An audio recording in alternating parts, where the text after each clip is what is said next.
these EJB applications, we just install, configure, deploy, start, stop, just like a web application. So from the administrator perspective, there is no much hard difference between web application and EJB application from administrative point of view. Okay. So my question actually is, okay, from your explanation, that means we utilize the JSM between web application and AJB, then JDBC with AJB and the database. Now, what is not clear is the Java Transaction API, the JTA.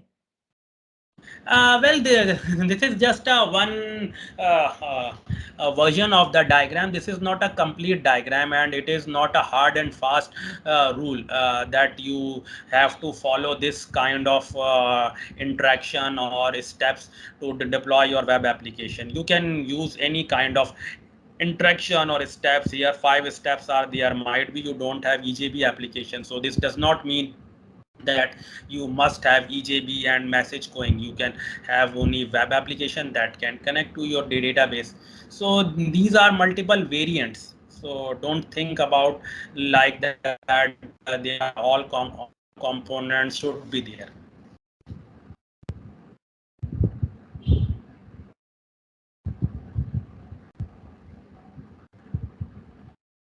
Is that clear?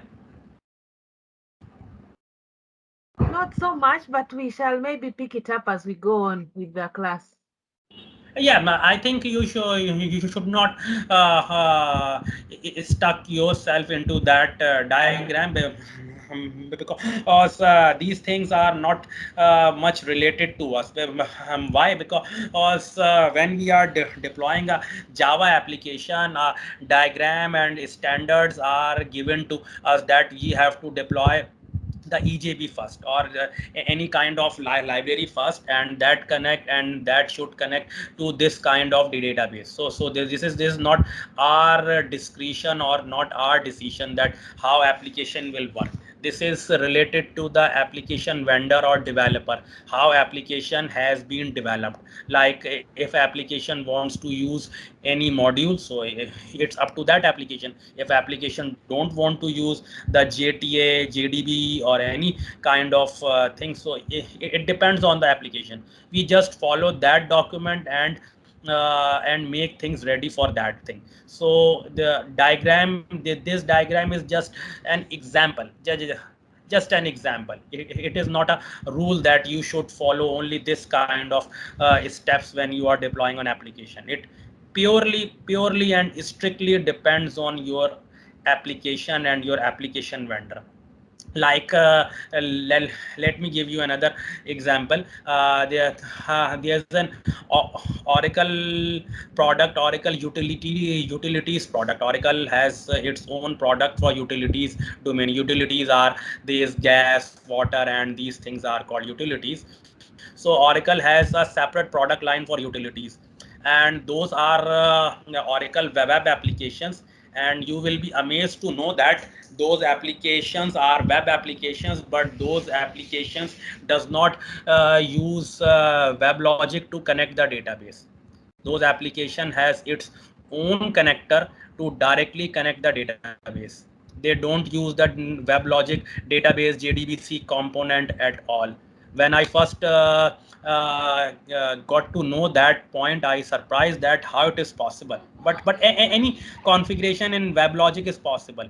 You want to make any kind of configuration from the WebLogic, Java applications, anything. You can connect your web application directly to database. Means your web application can connect directly with database with its own code. So it's up to you. All right. Okay, so I think it's clear and we have discussed everything. So we have less time, but I would like to go to another course. So if you would like to take a break of 2-3 minutes, so you are welcome. And if it is not required, so let's move to another chapter. It's up to Hussein, you. Yes. will you share these notes with us? What? Please come again. Will you be able to share these notes with us? Yeah, yeah. If you want, I can share with you. No problem. All right. So this is a easy chapter. Just a few steps how to install. So it will not take much time. Objectives are installation of WebLogic. It is very simple.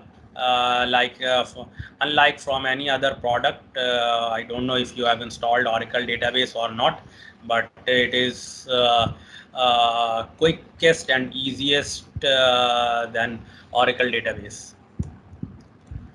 So first of all, like any other product we would like to install. So first of all, we have to determine the supported configuration. So I think you people must know the word of supported configuration means what kind of operating system is required for the software like Linux, Windows, any flavor of Unix, AIX, Sun Solaris, whatever the operating system, hardware, architecture you have. So you should have that kind of software because all the architectures are different. Like Intel use x86 or x64 architecture, so you should have software for that architecture. Normally use Oracle Linux or any kind of Linux flavor you would like to use, but Linux is nowadays excuse me.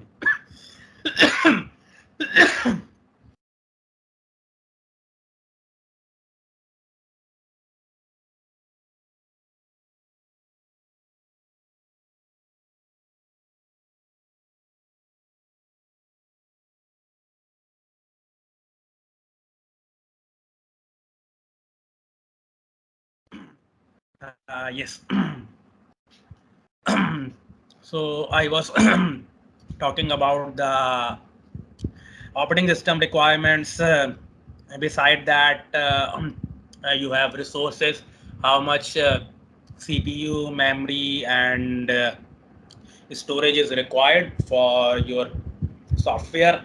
And as we have learned earlier that WebLogic depends on Java EE Enterprise Edition or JDK in a short form, Java Development Kit. So which version of JDK is required? Like we have seen the version 7 in the first chapter, but it depends on your software that which version of WebLogic you are installing. So this course talks about the version of WebLogic is 12. So for the WebLogic version 12, JDK 7 means 1.7, any latest version of 1.7. So you can have that. And if you would like to connect with Oracle database, so Oracle database 11.2 is certified to and higher, 11.2 or any higher version you can use. So it is already mentioned in the complete documentation and installation guide of WebLogic. You can follow the installation guide of WebLogic, and there are other great articles on the internet. You can find quick installation and step-by-step installation with snapshots. Ensuring your system meet requirements. What are the minimum requirements? These are just theoretical requirements, so don't take these things seriously. Every software has these kind of theoretical requirement like 1 gigahertz CPU, 4 GB of RAM, and any other kind of things, blah blah, storage. But these also depend